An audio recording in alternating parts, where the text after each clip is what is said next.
Good morning, dear students. Today we are going to discuss about carpal bones. The hand consists of carpal bones at the wrist and metacarpal bones in the palm and phalanges in the digits. So this is how the skeleton of the hand it is made up of. So carpal bones are at the wrist, metacarpals are in the palm and phalanges are present in the digits. Now the carpal bones they are short bones, okay, and they are 8 in number, arranged in two rows.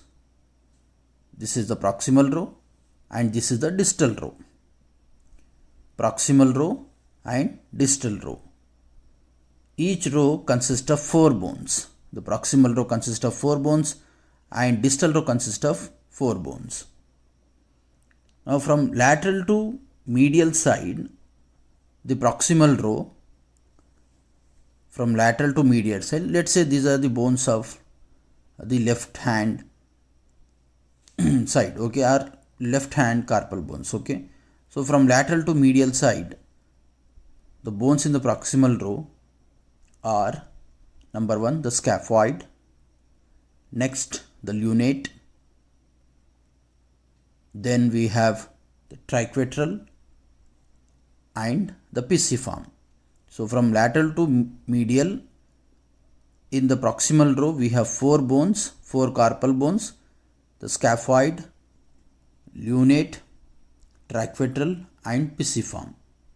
Whereas in the distal row, from lateral to medial we have the trapezium, trapezoid, capitate and hamate.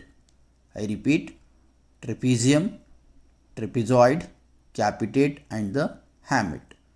So these are the carpal bones which are arranged in the two rows, in the proximal row and in the distal row.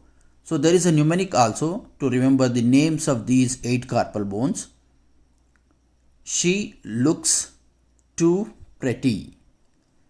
She, S stands for scaphoid, looks, L stands for lunate, too, T stands for triquetral, pretty, P stands for pisiform. Try to catch her. T stands for trapezium. Again the T stands for trapezoid.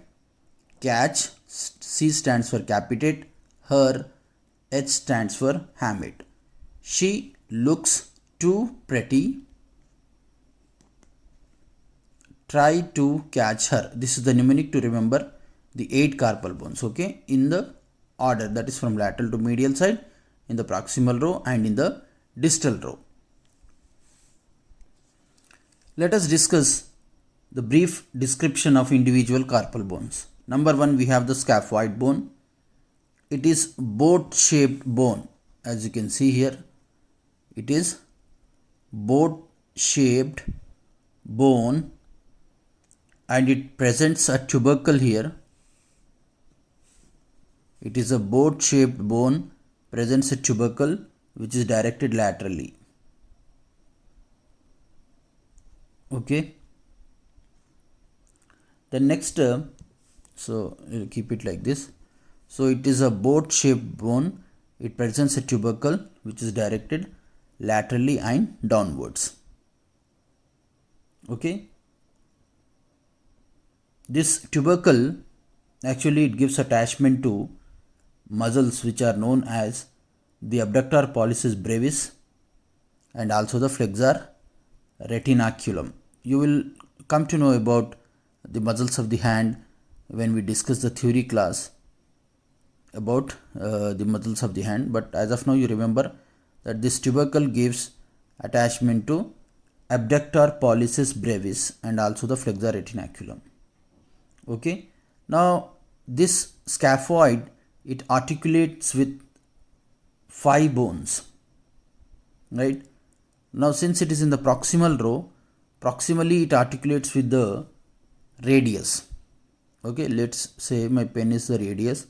So proximally it articulates with the radius and distally with the trapezium and trapezoid. Distally it articulates with these two bones, trapezium and trapezoid, and medially it articulates with lunate and also the capitate bone, the head of the capitate bone. Okay, so this is about the scaphoid bone. So the scaphoid, it is a boat shaped bone. It presents a tubercle which is directed laterally and downwards. The tubercle gives attachment to the abductor pollicis brevis muscle and the flexor retinaculum of the hand. It articulates with 5 bones, proximally with the radius, distally with the trapezium and trapezoid, and medially with the lunate and also the capitate bone. Then the next bone is lunate. Why it is known as lunate? Because it is semilunar in shape. It is semilunar in shape. So that is why it is known as the lunate bone. Okay. So this bone, the lunate articulations. So proximally this lunate articulates with the radius, distally with the head of the capitate, and laterally with the scaphoid, medially with the trachevitral. Okay, these are the articulations of the lunate bone. So lunate, it is half moon shaped bone or semilunar in shape. Okay, it articulates with proximally with the radius, then distally with the head of the capitate, and laterally with the scaphoid, medially with the trachevitral bone. So that's about lunate. Let us discuss about the trachevitral. So it is somewhat wedge shaped bone and it presents an oval facet, as you can see here. This is the oval facet, a very small bone. So this is the oval facet on the palmar surface of the hand. Okay, so let us see the articulations of this bone. Proximally, this bone articulates with the inferior radioulnar joint. Inferior radioulnar joint. Distally with the hamate, this bone here. This is the hamate. So distally it articulates with the hamate and superolaterally with the lunate. Laterally with the lunate and anteriorly with the pisiform bone. Anteriorly with the pisiform bone. So this you have to remember in case of the trachevitral. Then coming to the pisiform bone. This is the pisiform bone because it's the smallest carpal bone, the pisiform bone. It is, we can say, it is P-shaped bone. So it presents one oval articular facet. You can see here. This is the articular facet. One oval articular facet. So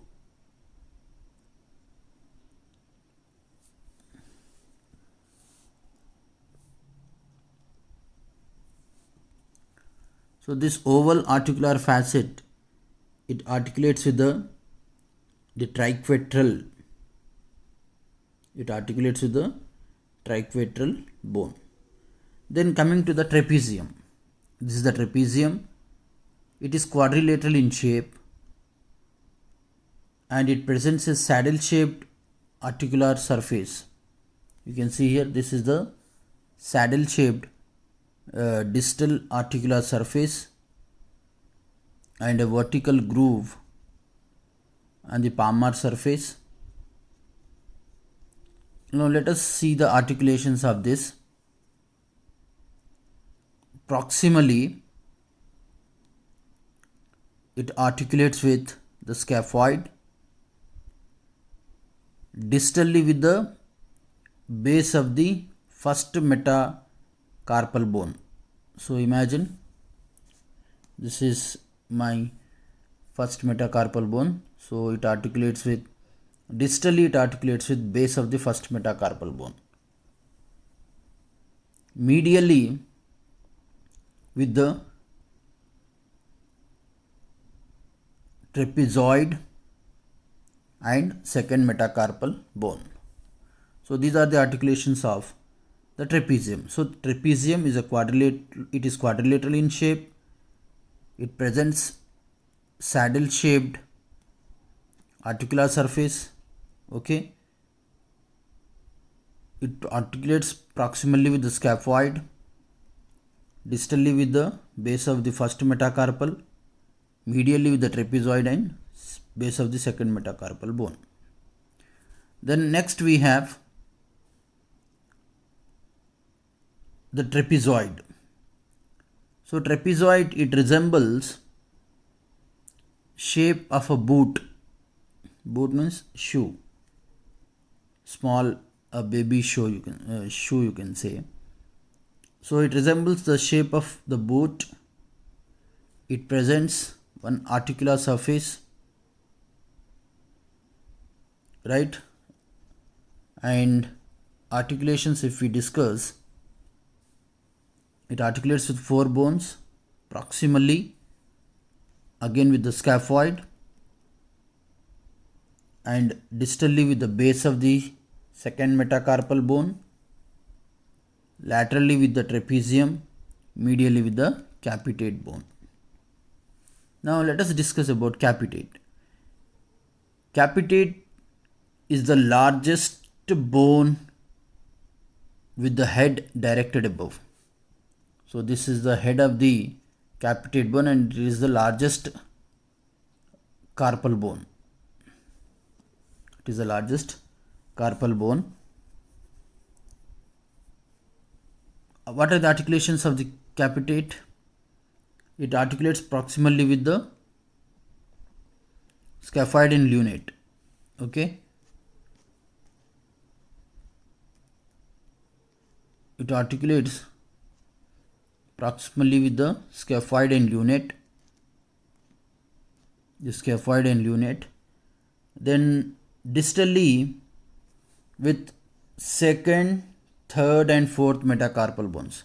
Second, third and fourth metacarpal bones. And laterally with the trapezoid and medially with the hamate bone. So these are the articulations of the capitate bone. Now let us discuss about the last one, that is hamate. Hamate, again, it is wedge shaped. It is directed above. It presents the hook. With this hook we can say that it is the hamate bone. The hook projects from the anterior or the anterior surface with its concavity directed laterally. Its concavity directed laterally. So with this hook we can say this is the hamate bone. So articulations, it articulates with 5 bones proximally with the edge fits into the lunate. Okay. Then distally with the base of the 4th and 5th metacarpal bones, and laterally with the capitate, superomedially with the triquetral bone. So these are the articulations of the hamate bone. So what you have to remember, identification is important. In the exam they will ask you what are the bones in the proximal row and what are the bones in the distal row. That's it. So in the proximal row you have scaphoid, lunate, triquetral, pisiform. In the distal row you have trapezium, trapezoid, capitate, hamate. Okay, from lateral to medial side. So names are important and you should be able to identify each and every bone. Okay, the scaphoid, lunate, triquetral, pisiform, trapezium, trapezoid, capitate and hamate. So identification is very, very important. Let us discuss about ossification of the carpal bones. So ossification of the carpal bones, it appears after birth. Okay, so we have this capitate and hamate, these two bones. They develop in the first year. Okay, the ossification occurs in the first year, whereas the triquetral, this is the triquetral, ossification occurs in third year, lunate in fourth year, scaphoid in fifth year, trapezium in sixth year, trapezoid in seventh year, and pisiform in the 12th year. So capitate is the largest bone and starts ossification first. Okay, that is in the first year. So the pisiform bone, it is smallest bone and it is said to be a sesamoid bone.